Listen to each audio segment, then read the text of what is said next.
بسم الله.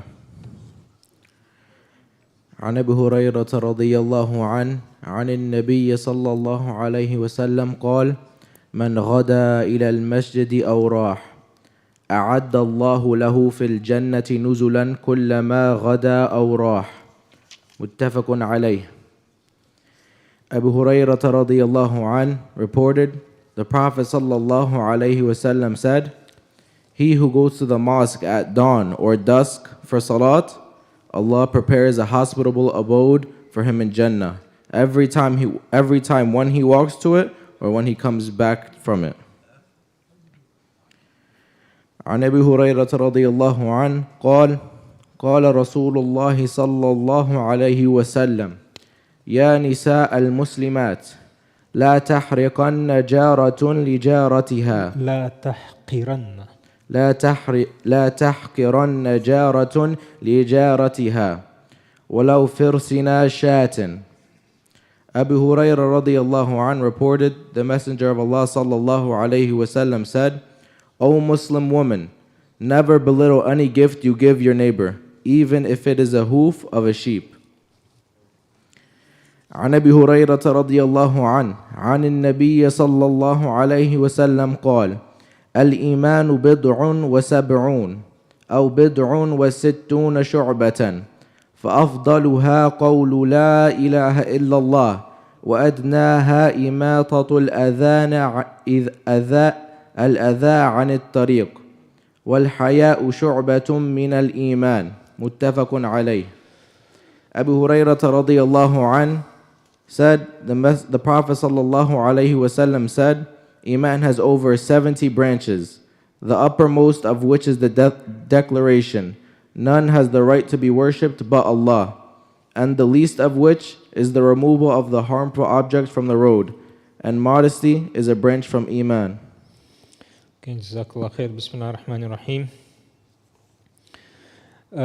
These are three ahadith, hadith number 123, 124 and 125 from Imam an-Nawawi's book of Riyadh us-Saliheen in the chapter of various ways of doing good deeds. The first hadith is the hadith of Abu Hurayra radiyallahu anhu, in which he said, the Prophet sallallahu alayhi wasallam said, he who goes to the masjid at dawn or dusk, and it means whoever goes in the morning or at nighttime. So in the morning or at nighttime for salah, meaning he has no other jazakallah khair, he has no other purpose except to go for salah or for anything that is related to the religion. Maybe he goes there to seek knowledge, maybe he's going there to do some khair. Whatever it is from the religion, he's going to the masjid, Allah will prepare a hospitable abode. Nuzulan means a hospitality for him. It could be food, it could be whatever. It doesn't specify it, but this is what the Arabic word means. Nuzulan means hospitality.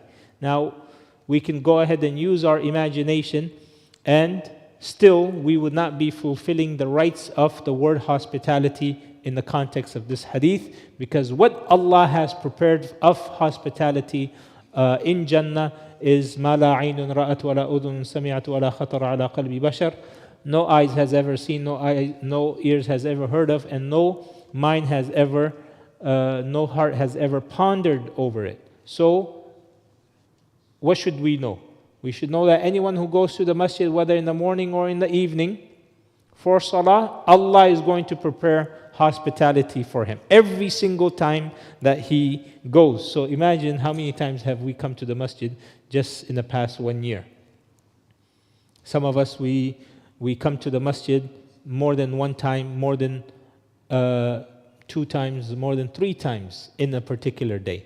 Even if it is just to pray the salah and then you leave, this is how many times Allah subhanahu wa ta'ala is going to prepare that hospitality for us in Jannah. We ask Allah subhanahu wa ta'ala to make us His special guest in Jannah. The second hadith is the hadith also of the Prophet sallallahu alaihi wasallam, in which he is calling upon the women of the Muslims. Don't ever belittle anything that you're going to do. Any gift, even if it is the hoof of an animal. You know the hoof, after you slaughter the animal, you throw away, for the most part, you throw away the things that really doesn't have any benefit, like the hoof. I'm not talking about the leg. The leg, a lot of people know how to make soup out of it. It's very tasty. At the end of the leg, what is it? It's something a lot of people don't eat. Likewise, intestines, a lot of people don't eat intestines. Even, it depends on the culture as well. But this hadith is saying what? Even if it is something that you deem insignificant, don't give up in doing that particular good deed. Now, what we need to pay attention is, it is a trick of shaitan that he does on both the person, the doer of good, and the recipient of good. The doer of good, if it's a small amount, shaitan is going to come up to him and say, hey, this is not worth you. It's not that good. It's not that big of a good deed that you should go ahead and do it. And if it's a big deed, he's going to say, no, don't do it, because what if you have riya, what if it's not for the sake of Allah, then all of that effort is going to go to waste. So this is how shaitan attacks the doer of good. The way shaitan attacks the recipient of good, if he receives something small, he's like, that's it? That's all you're going to give me? And if you give something big, he's doing this just for the cameras. He's doing this just to show off. So shaitan approaches both the doer of good and the recipient of good and everyone in between. And so the Prophet ﷺ, he said in multiple ahadith, لا تحقرن من المعروف شيئا ولو أن تلقى أخاك بوجه طلق. Don't ever belittle any good deed, even if it is you meeting your brother with a joyful face, with a good face, with a happy face. Now, a happy face doesn't cost you anything. The hoof of a sheep does cost you something.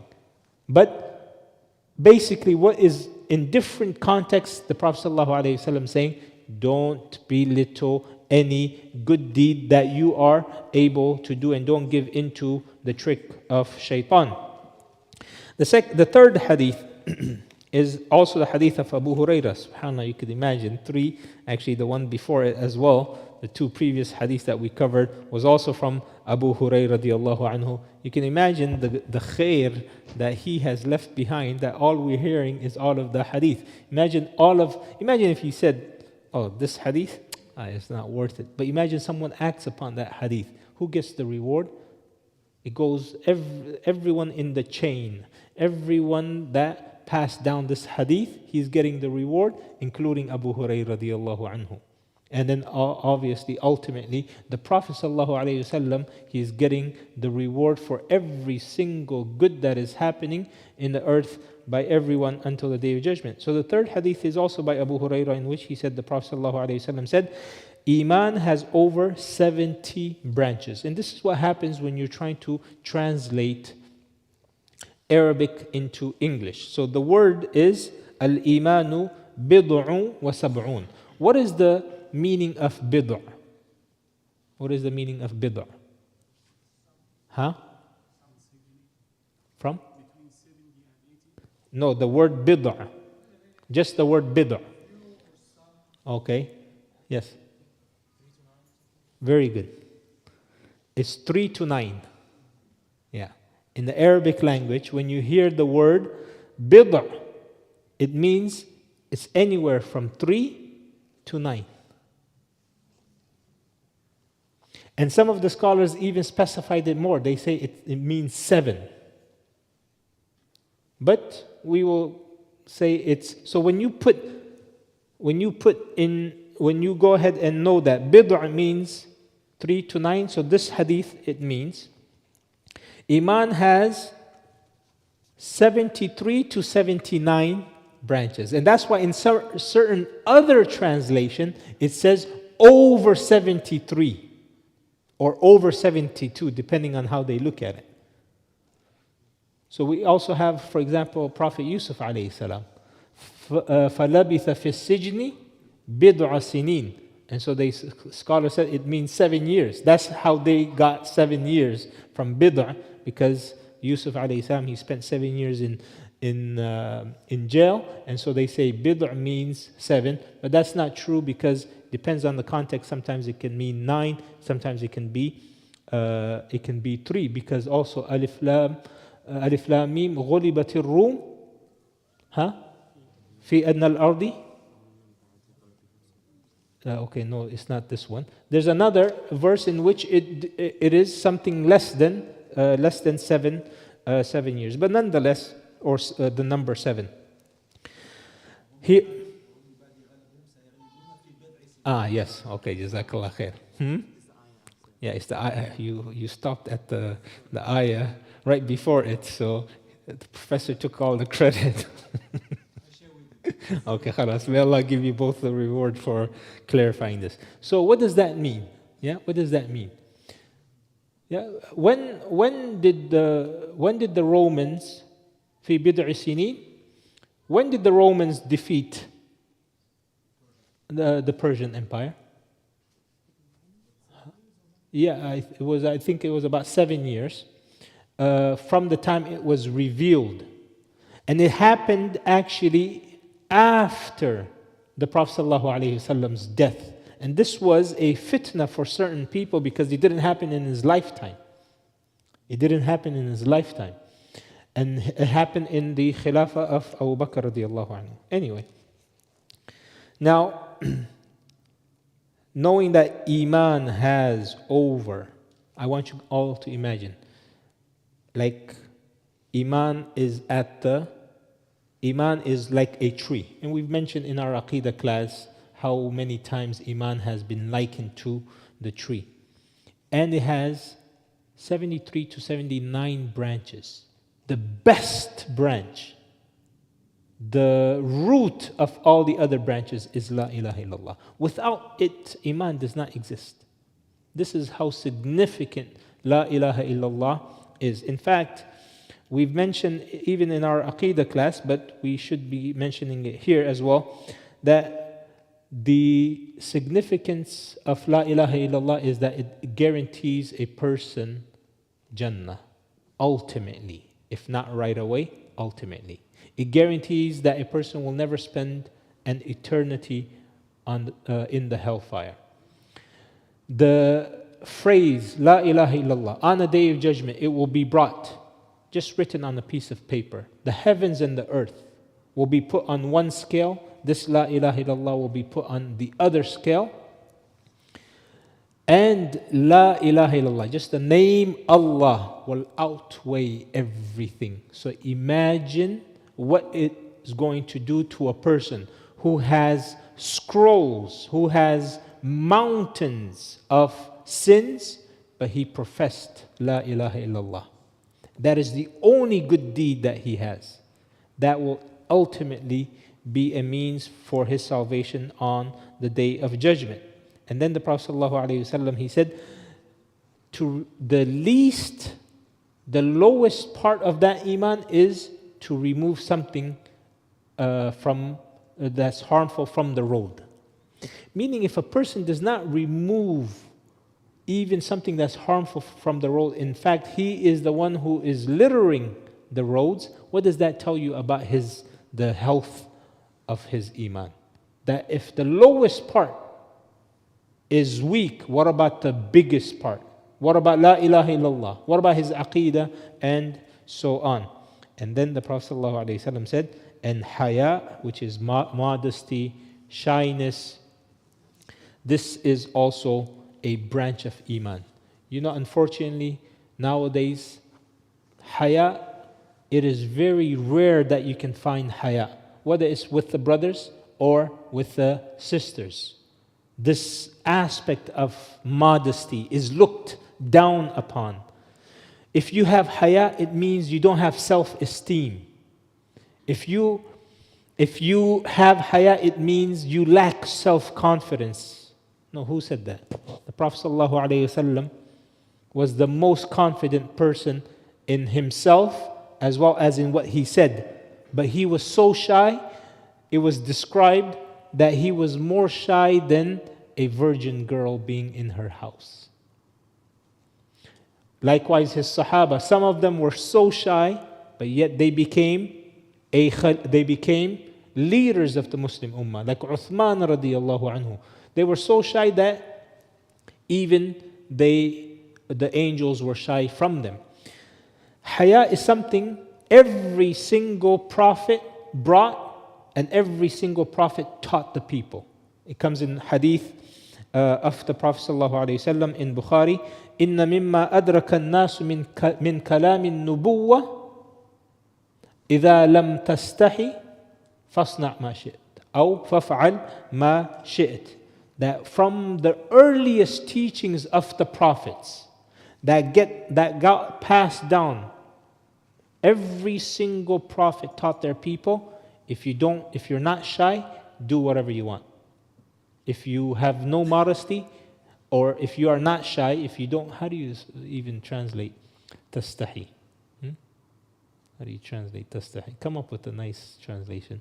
If you are not, if you're not ashamed, do whatever you wish. Now, what does that mean?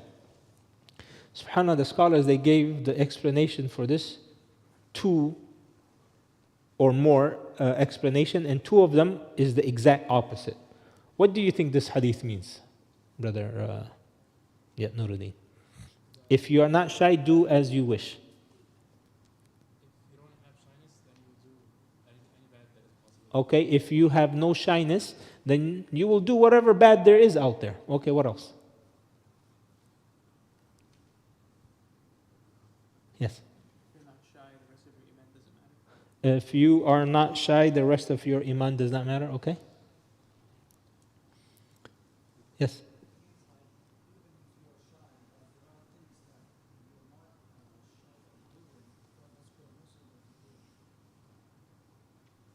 Yeah, complete it.